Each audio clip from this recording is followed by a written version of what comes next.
Najboljših 8 ekip kategorije U14 se pretekli konec tedna pomerilo na polfinalnih turnirjih. Vzhodna skupina se je merila v Kidričevem, zahodna v Kranju.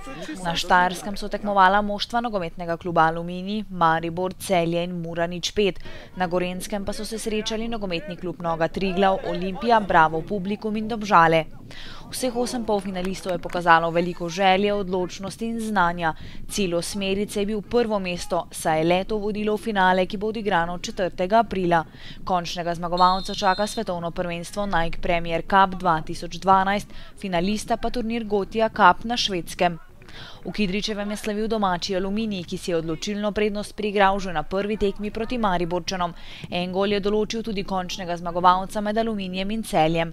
Končni vrstni red vzhodne skupine je šel na roko gostiteljem, ki so slavili pred vijoličastimi, 3. mesto je pripadlo Celju, zadnja je bila Mura. Na Gorenjskem se vse do konca ni vedelo, kdo je potnik v veliki finale. Nedeljsko dogajanje je postreglo z več taktiziranja, dinamične in napete tekme pa so prinesle le 4 zadetke. Moštvo nogometnega kluba Noga Triglav si je z 1 zmago in 2 neodločenima izidoma brez zadetkov priigralo končno prvo mesto. Drugo mesto so zasedli Ljubljančani, tretji so bili Domžalčani, z osvojeno točko je na zadnjem mestu pristal Bravo Publikum.